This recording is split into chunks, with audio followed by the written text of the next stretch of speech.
अस्सलाम वालेकुम।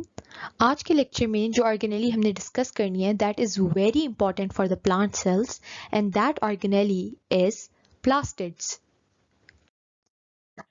प्लास्टिड्स का पहले इंट्रोडक्शन कर लेते हैं। They are found in plants and algal cells and they are necessary for processes like photosynthesis and food storage. Plants और एल्गल सेल्स दोनों के अंदर फाउंड होते हैं और किन प्रोसेसेस के लिए एसेंशियल है? फोटोसिंथेसिस के लिए और फूड स्टोरेज के लिए। They are classified into proplastids, leucoplasts, chromoplasts and chloroplasts. Classification of plastids को अंडरस्टैंड करने के लिए एक फ्लो चार्ट है, इससे आपको बहुत अच्छा समझ आ जाएगा। सबसे पहले होता है प्रोप्लास्टिड, यंग और इमेच्योर फॉर्म में। It can either be converted into the etioplast और द ल्यूकोप्लास्ट और क्लोरोप्लास्ट। ल्यूकोप्लास्ट से तो डायरेक्ट तीन फर्दर ब्रांचेस आ जाएंगी, amyloplast, elaioplast and proteinoplast. Leucoplast food storage के लिए रिस्पॉन्सिबल है, अमाइलोप्लास्ट स्टोर करेगा स्टार्च को, इलायोप्लास्ट लिपिड्स को और प्रोटीनोप्लास्ट प्रोटीन्स को।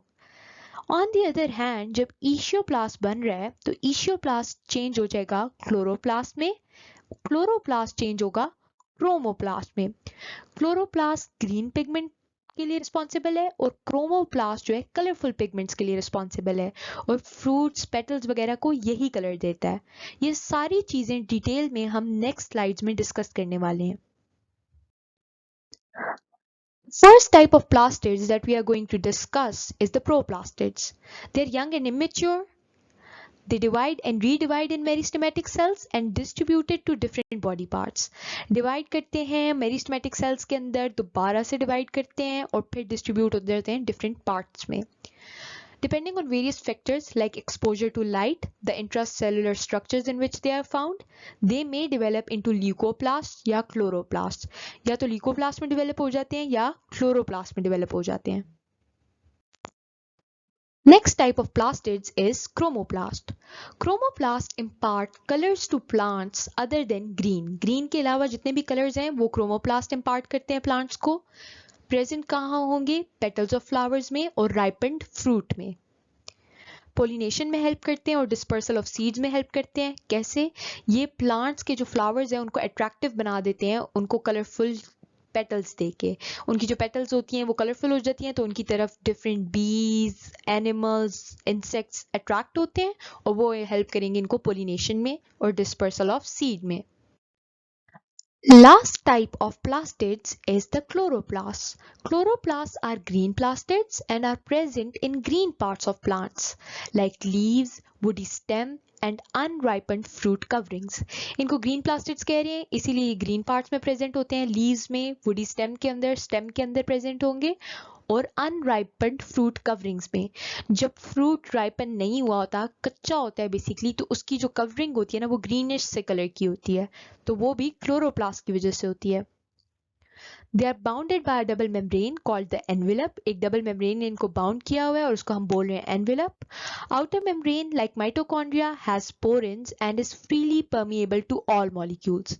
आउटर मेम्ब्रेन के अंदर पोरेंस हैं और वो फ्रीली परमिएबल है तमाम मॉलिक्यूल्स के लिए।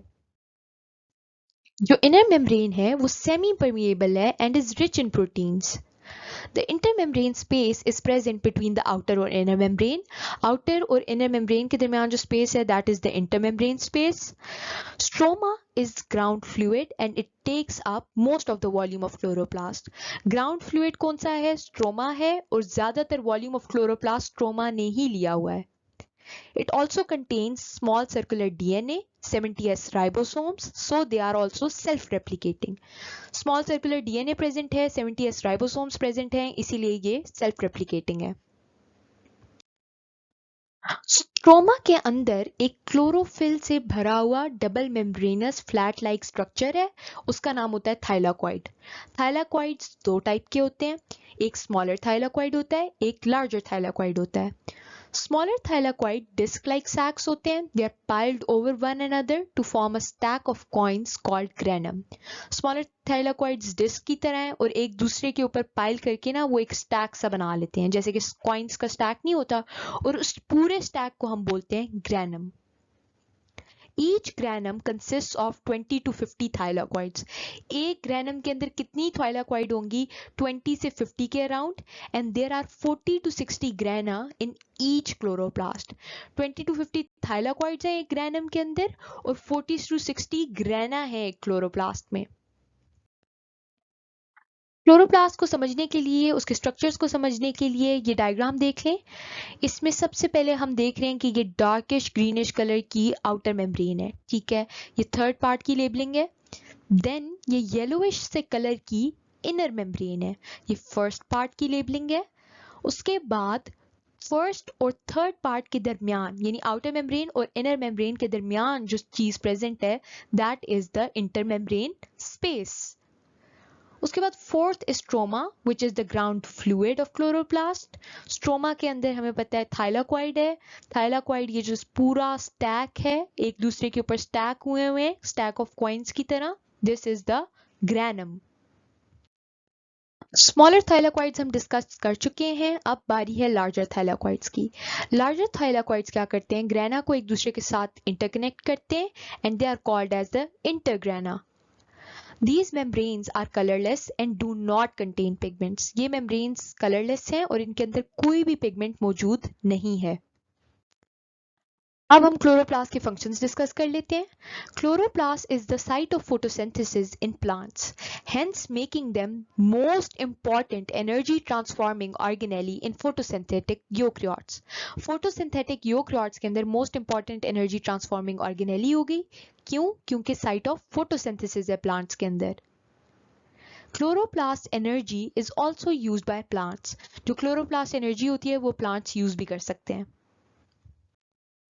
प्रैक्टिस क्वेश्चन की स्टेटमेंट हमारे पास है ripening fruits soften due to A option jelly formation in acidic pH, B option conversion of starch into sugar, C option solubilization of pectate of middle lamella and D option incorporation of pectate in middle lamella.